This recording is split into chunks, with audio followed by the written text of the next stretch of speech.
Je vous retrouve pour ce deuxième volet de partage d'expériences autour de l'adénome à l'hypophyse, cette tumeur cérébrale pour laquelle j'ai eu une intervention chirurgicale il y a quelques mois. Et je voudrais cette fois-ci vous parler de l'expérience que j'ai eue à travers deux pratiques holistiques, l'Ayurveda et l'astrologie védique que l'on appelle le Jyotish. Ce sont deux pratiques naturelles, ancestrales, qui viennent de l'Inde. On va commencer par l'Ayurveda. Ayurveda qui signifie science de la vie. Et pour l'Ayurveda, les 5 éléments que sont l'eau, la terre, le feu, l'air et l'éther sont présents en toutes choses, y compris dans le corps humain, à travers des énergies vitales ou des humeurs vitales. Donc on appelle ça des doshas. Il y a 3 doshas. Vata composé d'air et d'éther, Pitta composé d'eau et de feu, et Kapha composé d'eau et de terre. Ces 3 doshas sont présents dans le corps dans des proportions différentes qui sont propres à chacun. Et ce qui arrive souvent, c'est qu'on peut avoir un ou plusieurs doshas déséquilibrés, c'est-à-dire soit en excès ou soit en insuffisance dans le corps. Pour ce qui est de la tumeur que l'on appelle Granthi dans le terme sanskrit, Granthi qui se distingue du cancer que l'on retrouve plutôt sous la terminologie d'Arbuda. Alors, Granthi, la tumeur, c'est donc du dosha Kapha, de l'eau et de la terre en excès dans des tissus que l'on appelle Mamsa, donc le tissu musculaire, et Medas, le tissu graisseux. Et donc en fait, c'est un amas de tissus qui va venir se loger dans des endroits un peu faibles du corps, et pour ce qui est de l'adénome à l'hypophyse, donc au niveau du cerveau. Donc on a deux types de tumeurs qui sont assez connues, donc des tumeurs à prédominance MAMSA, donc c'est le cas de l'adénome à l'hypophyse, c'est-à-dire que c'est une tumeur qui va être en un bloc unique, plutôt ronde, plutôt dure et qui sera gorgée de sang. On va distinguer ça de la tumeur de type MEDAS qui peut être en plusieurs petits tas, qui sera plutôt molle et gorgée de graisse. Alors pour ce qui est des causes de l'apparition de cette tumeur, alors au niveau médical, il n'y a pas vraiment d'explication sur les causes possibles d'apparition de la tumeur. Au niveau de l'Ayurveda, on reconnaît qu'il peut y avoir un impact pour les personnes qui ont du Kapha, donc du dosha Kapha dans leur prakriti, c'est-à-dire dans leur profil ayurvédique.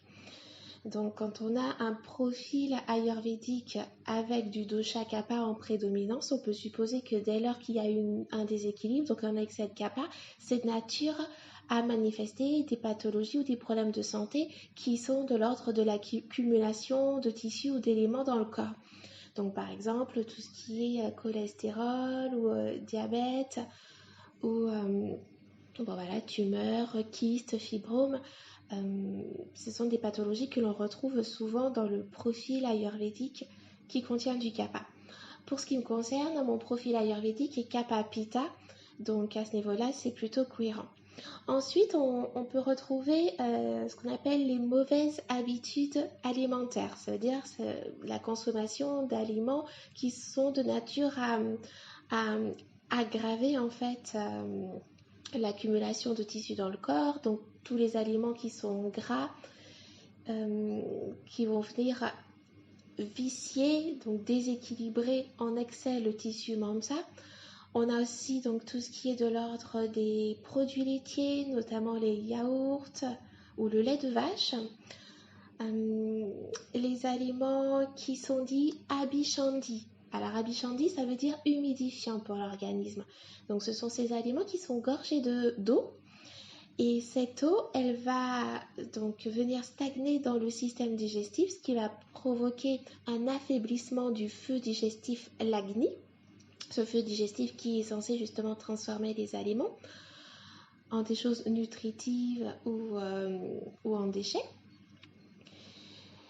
Et donc avec l'accumulation d'eau, on va plutôt avoir prolifération de bactéries, de vers intestinaux, de champignons, des choses pas très cool en fait pour l'organisme. Donc il y a cet aspect-là que l'on retrouve au niveau de l'alimentation. Parmi les aliments à Bichandi, on a le chocolat. Donc, je suis désolée si certains sont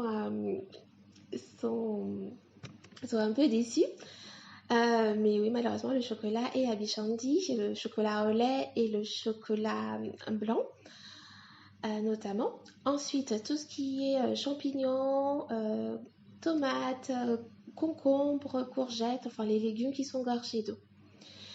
Après, au niveau des causes possibles, on a tout ce qui est de l'ordre des siestes. Alors là encore, je vais en décevoir peut-être certains, mais la sieste n'est pas du tout préconisée en Ayurveda puisqu'elle est dite déséquilibrante pour les 3 doshas. Et c'est le cas aussi de la grasse mat, le fait de se lever du coup tard le matin. Et donc il y a aussi parmi les causes tout ce qui relève des émotions refoulées, mais ça je vais en parler un peu plus en détail dans le 3e volet sur les causes psycho-émotionnelles.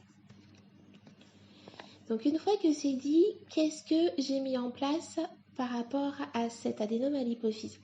Donc il faut savoir que les causes, les aliments que j'ai cités, ou les habitudes alimentaires que j'ai citées, ce sont des habitudes qui ne font plus partie de mon hygiène de vie depuis que j'ai commencé l'Ayurveda. Donc, dans mon quotidien, donc ça fait déjà 3-4 ans.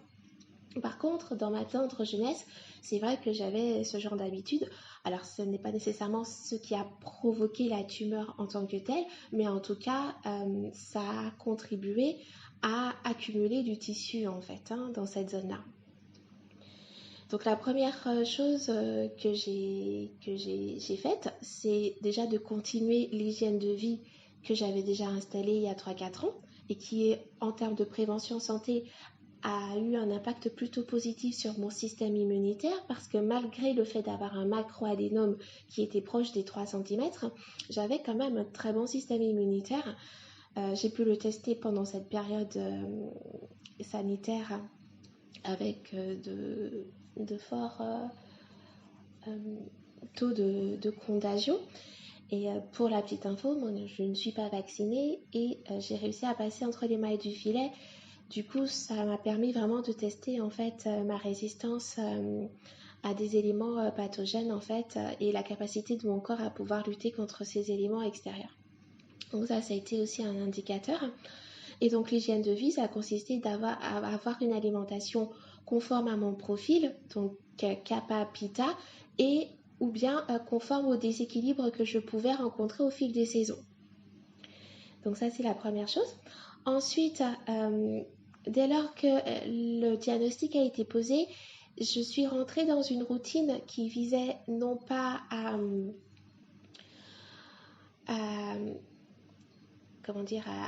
guérir la pathologie, mais plutôt à ralentir le processus, en fait, à éviter que la tumeur ne grossisse de trop.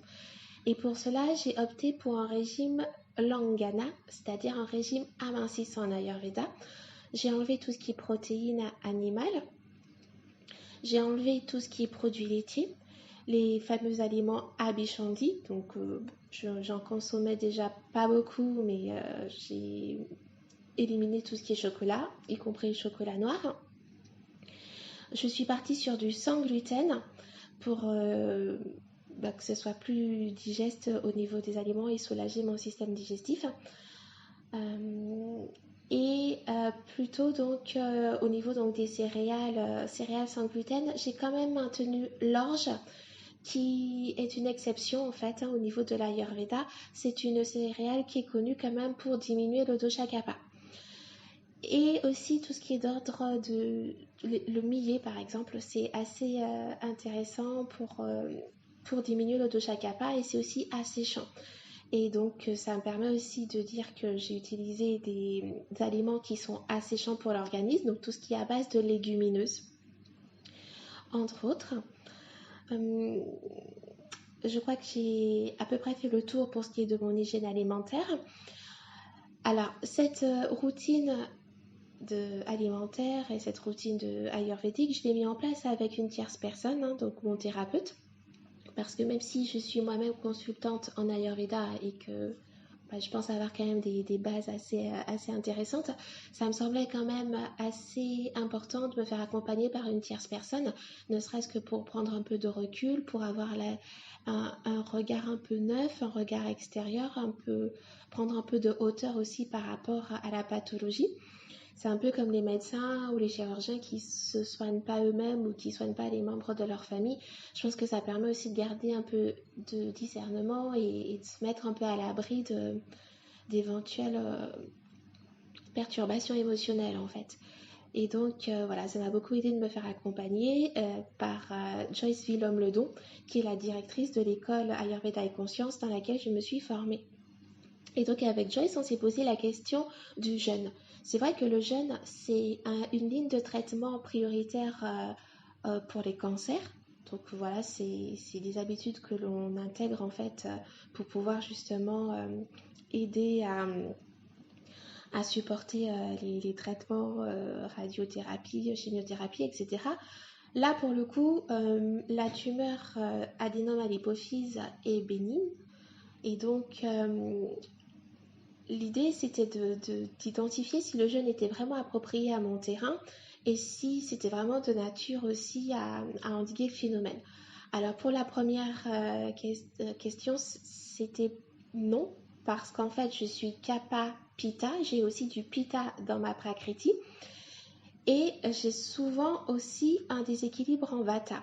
Donc dans la Samprapti, la physiopathologie de l'adénome à l'hypophyse, je vous ai indiqué qu'il y avait du Kapha, du dosha Kapha qui était impliqué. Il y a du tissu Mamsa, du tissu Medas, secondairement.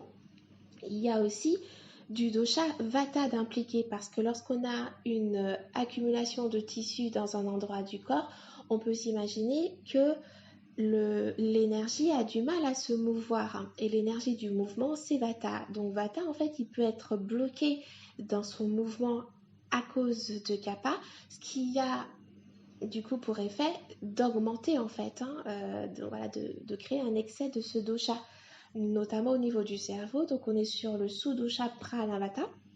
Donc c'est aussi un sous-dosha qui est hyper important puisque c'est celui qui gère l'énergie vitale aussi, hein, ou le souffle vital du coup. Donc il y avait une vigilance à avoir là-dessus. Or, lorsque l'on jeûne, on ramène quoi?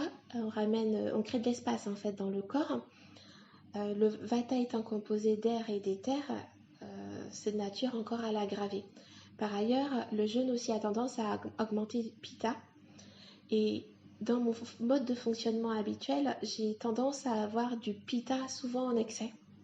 Du coup, et je vais aussi utiliser des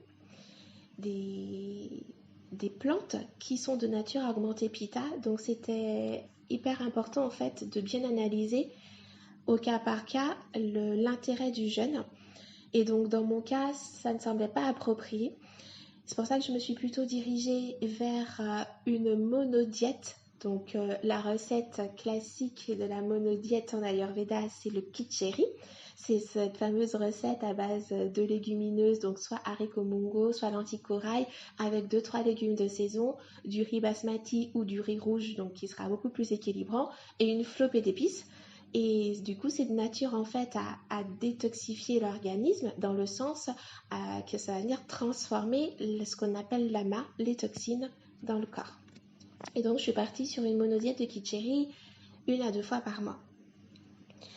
Ensuite, pour la protéine animale, je vais apporter aussi des précisions. Donc au départ, c'est un régime totalement végétarien. J'ai tenu une bonne partie de l'automne, de l'hiver de cette façon. Et après, j'ai réintroduit de la protéine animale, notamment à travers des œufs et du poisson. Donc je suis partie plutôt sur un régime flexitarien. Et in fine, au printemps, j'ai réintroduit de la viande rouge. Alors, je vais expliquer pourquoi. C'est parce qu'en fait, je souffrais d'une anémie assez sévère.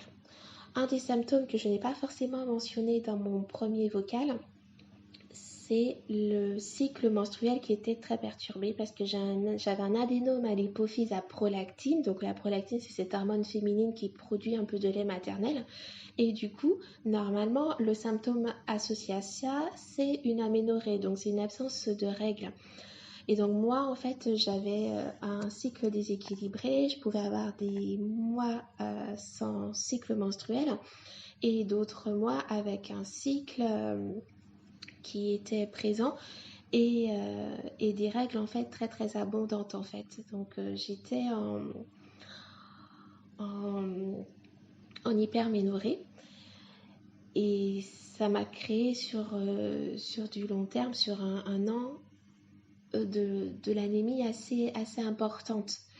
Donc après, lorsqu'il a fallu étudier l'hygiène alimentaire, voilà, on a fait le choix de prioriser plutôt le régime Langana, mais il a fallu après réajuster les choses en fait et réintroduire un peu de viande rouge parce que je commençais vraiment à avoir des taux assez inquiétants au niveau de l'anémie. Et je vous dirai la suite dans le vocal numéro 4 au moment de la chirurgie.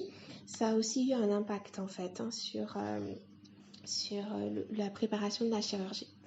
Voilà. Ensuite, au niveau de la pharmacopée ayurvédique, je vous le dis à titre informatif, l'idée n'étant pas d'encourager une automédication. Au contraire, les plantes ayurvédiques peuvent avoir des contre-indications. Elles ne sont pas toutes adaptées à tous les terrains et donc c'est hyper important d'être vigilant là-dessus et de vous faire aider, de vous faire conseiller par un thérapeute ou un praticien ou même un médecin ayurvédique.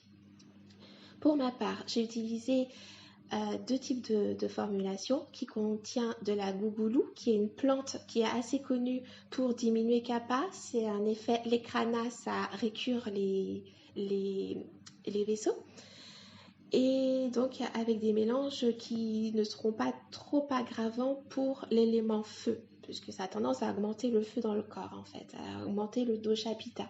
Donc j'ai utilisé du kanchanara gougoulou et du tripala gougoulou. Ensuite, en termes d'hygiène, de routine de vie, j'ai mis en place aussi un asya, donc c'est le soin du nez, c'est le fait de se mettre soit de la matière grasse ou soit de l'eau florale dans le nez. J'ai fait un asya avec du ghee, donc c'est du beurre clarifié, et une pincée de tricatou. Et donc ça, c'est vraiment le nasya pour pouvoir casser en fait les masses au niveau du cerveau en fait. Donc c'est vraiment le traitement de la tumeur cérébrale, de l'adénome à l'hypophyse en l'occurrence. Et donc une dernière chose à propos des produits que j'ai utilisés. Donc tout ce qui était au niveau de la tête et du visage, je devais avoir une attention particulière par rapport à ce que je pouvais utiliser, donc éviter les éléments un peu trop gras qui ont tendance à augmenter le dosha kapha. Et donc à base de crème, d'huile. Alors la seule chose que j'ai utilisée à base d'huile, c'était de l'huile de rose puisqu'elle est tridoshique. Donc j'en utilisais un petit peu pour le visage et sinon de l'eau florale. Et pour ce qui est des cheveux, j'ai utilisé un mélange d'huile d'olive et de Bhringaraja. C'est une plante ayurvédique qui est hyper intéressante parce qu'elle permet de traiter la chute de cheveux. Et ça aussi, c'est un symptôme aussi qui est apparu en cours d'année. J'ai commencé à perdre mes cheveux. Voilà ce que je pouvais en dire. Une dernière chose, en Ayurveda, lorsqu'on étudie les pathologies, les consultants, les praticiens, les médecins peuvent émettre ce qu'on appelle un pronostic en lien avec la pathologie.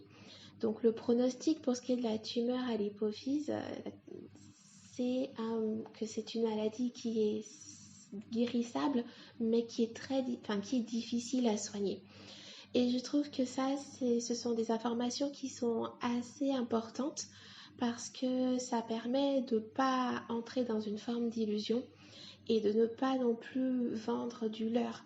Alors oui, parfois on assiste à de très belles histoires au au niveau des soins ou de la guérison avec la médecine naturelle et j'aurais voulu aussi vous partager ce type d'expérience, mais ça n'a pas été le cas.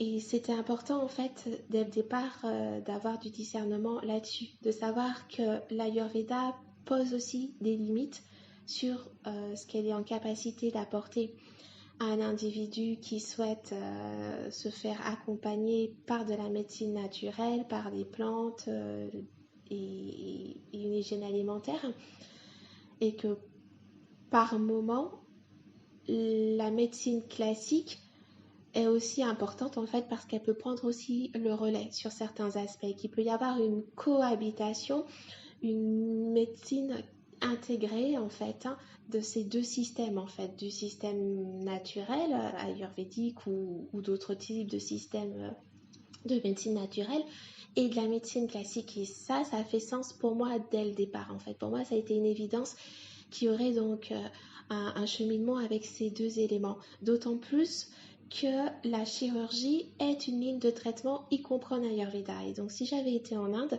c'est aussi l'élément que l'on m'aurait proposé parce que la chirurgie est un traitement en cas d'excès de mamsa, notamment si le tissu mamsa est déjà très volumineux.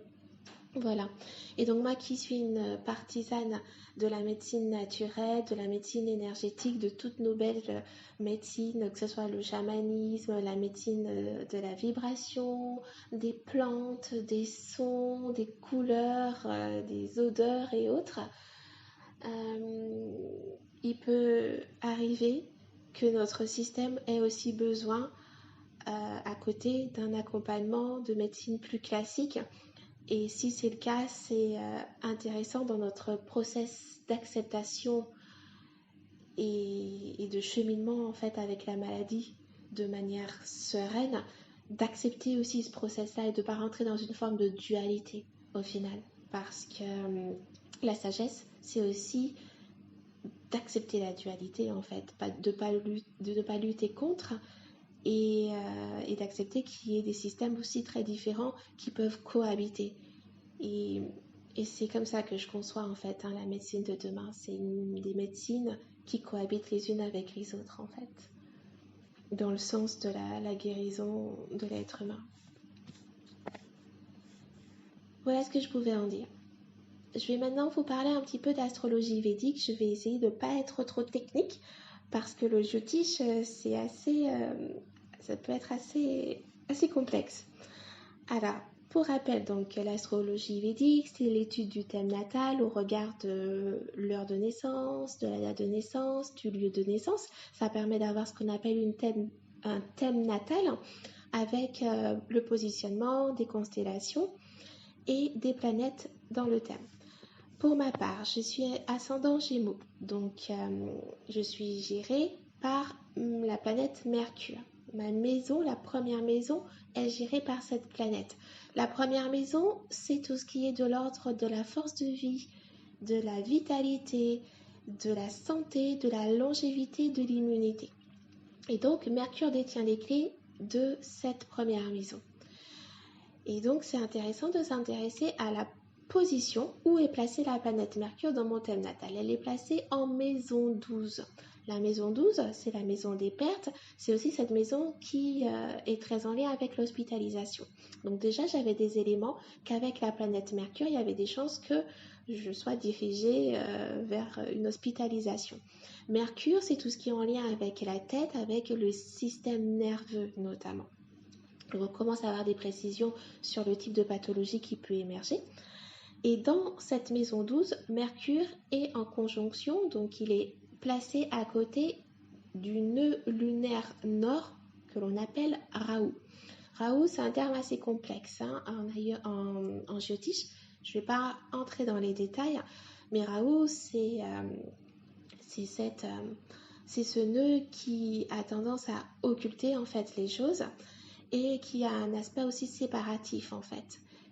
Donc c'est pas hyper bénéfique d'avoir Mercure et Rahu dans la maison 12.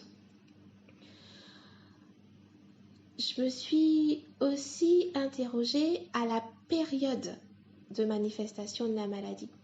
Et il s'avère en fait que les périodes, donc les années, sont aussi en lien avec des planètes. Et donc la maladie en question a été découverte, diagnostiquée dans une période où j'étais en Raoult, donc dans le nœud lunaire nord, et en sous-période de Mercure. Donc ça, souvent en géotique, quand on commence à vérifier, il y a une forte cohérence entre ce qui se manifeste dans la matière et l'explication périodique avec les planètes. Et donc, ça veut dire quoi? Ça veut dire que pendant cette période-là, il y a de fortes chances que des maladies ou des pathologies autour de Raoult et de Mercure se manifestent, mais la bonne nouvelle, c'est que c'est aussi de super périodes en fait pour pouvoir traiter en fait de manière pérenne aussi les choses et d'avoir aussi des résultats au niveau des traitements que l'on peut mettre en place. Ensuite, je me suis interrogée sur des maisons qui gèrent la maladie. La maison 6 qui est la maison des déséquilibres de santé et la maison 8 qui est la maison des maladies sérieuses, de la mort et de la transformation. La maison 6 est gérée par Mars. La maison 8 est gérée par Saturne. Mars et Saturne ne s'apprécient pas beaucoup. Cette combinaison n'est pas top. Et il s'avère que ces deux planètes sont positionnées ensemble dans la maison 5, qui est la maison de la créativité. Donc, c'est une combinaison qui est très difficile. Et pour le coup, pour ceux qui me connaissent, c'est vrai que pendant cette période-là, j'avais une baisse de créativité. J'étais pas très présente sur les réseaux sociaux, je ne publiais plus grand-chose sur YouTube. Donc on pouvait vraiment dire qu'il y avait un fort affaiblissement de ma maison 5. Ensuite, pour ce qui est des maladies, on peut faire des zooms, des focus sur certaines maisons. Je vais juste prendre un seul focus pour ne pas être trop longue. On a ce qu'on appelle des thèmes divisionnels, c'est-à-dire ça va être un gros zoom sur une maison. La maison 6 par exemple, le thème divisionnel rattaché à cette maison, ça va être le D30, ce qu'on appelle un Varga, le Varga des 30. Que nous dit le Varga des 30? En fait, il nous montre ce qui peut se manifester en termes de maladie sur l'ensemble du parcours de vie. Ce qu'on peut avoir de pire, entre guillemets, dans sa vie, en termes de pathologie, généralement, ça apparaît dans le D30. Dans le D30, qu'est-ce que j'ai? J'ai ma planète Mercure placée en maison 12. Ça veut dire que non seulement que je sais que j'aurai donc une vigilance particulière à avoir avec Mercure et tout ce qui est en lien avec Mercure, donc le système nerveux, le cerveau, la tête, etc. Mais qu'en plus, avec le D30, que c'est quelque chose qui va être sur du long terme, donc je vais avoir potentiellement du mal à soigner ou quelque chose qui va être assez ancré en fait au niveau de l'organisme. Donc voilà, donc en fait, c'était pas une grande surprise non plus. Lorsque j'ai eu ce diagnostic, j'avais en fait pas mal d'éléments de compréhension en fait sur ce qui se manifestait. Après, la question, c'est qu'est-ce qu'on fait une fois qu'on a tous ces éléments d'information? Eh bien, on peut mettre en place ce que l'on appelle des traitements ou des remèdes holistiques. Donc en géotique, en astrologie védique, on utilise plusieurs types de traitements. Tout ce qui est de l'ordre des sons, donc de la mantra-thérapie. On va utiliser des mantras pour venir en soutien à la planète Mercure. Il y a un élément que j'ai oublié aussi de mentionner qui peut être aussi intéressant de savoir. Lorsque l'on fait une demande de consultation en géotique, le consultant, le praticien, le consultant donc écrit au praticien, et déjà rien que le fait de saisir et de faire cette demande, c'est déjà une foule d'informations pour le praticien. Il peut utiliser ce que l'on appelle prashna, c'est le questionnement. Et le questionnement, c'est pas facile à expliquer. C'est divers petits indices qui vont indiquer aux praticiens la raison principale de la demande, de l'intéressé. Mais c'est une raison qui est cachée, enfin qui est cachée, qui est derrière le voile en fait. C'est une raison qui n'est pas conscientisée par la personne qui vous saisit en fait. En gros, c'est ok, on voit dans la matière, le mercure, il est actif, il se manifeste, il y a pas mal d'éléments dans le thème natal qui expliquent aussi que Mercure va faire des siennes, mais concrètement, est-ce que c'est vraiment ça le fond du problème en fait? Est-ce que c'est de ça dont il s'agit ou est-ce qu'il y a autre chose, une forme d'illusion? On parle de Maya en fait, quelque chose qui vient illusionner le, le consultant en fait et qui lui crée, qui l'enferme dans cette pathologie. Et pour moi, c'était la planète Vénus. La planète Vénus. Donc ça veut dire que dans les conseils ou les lignes de traitement ésotériques, enfin holistiques plutôt, en lien avec le Jyotish, je vais devoir aussi prendre en compte en fait cette planète.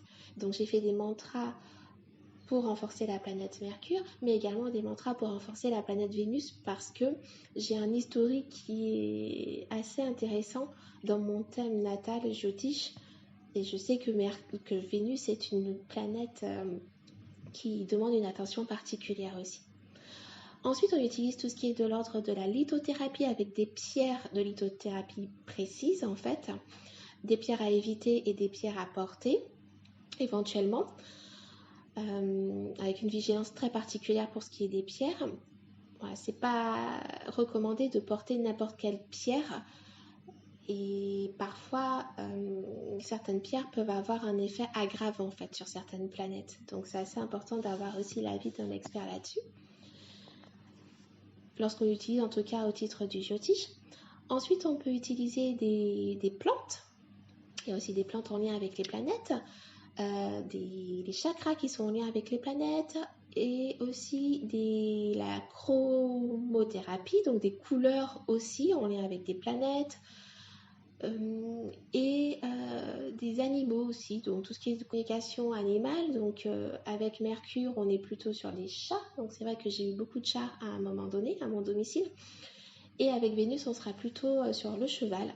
Alors, c'est pas un aspect que j'ai beaucoup exploité, mais comme le travail avec Vénus est un travail qui sera sur du très long terme, je sais que je vais intégrer des pratiques d'équithérapie, par exemple, à un moment donné de mon parcours. Voilà, j'espère que vous avez appris des choses, que ça a pu vous être utile de voir comment deux pratiques holistiques, l'Ayurveda, l'astrologie védique, le Jyotish, peuvent expliquer certaines pathologies, certaines maladies et comment on peut se faire accompagner à travers ces pratiques dans son quotidien. Je vous retrouve pour un troisième volet la semaine prochaine où là je vais entrer encore plus en profondeur sur les causes psycho-émotionnelles. Donc on va venir étudier la symbolique des organes qui ont été touchés et aussi à un niveau mental, à un niveau émotionnel et à un niveau aussi un peu au-dessus en fait, à un niveau plutôt spirituel. À très bientôt.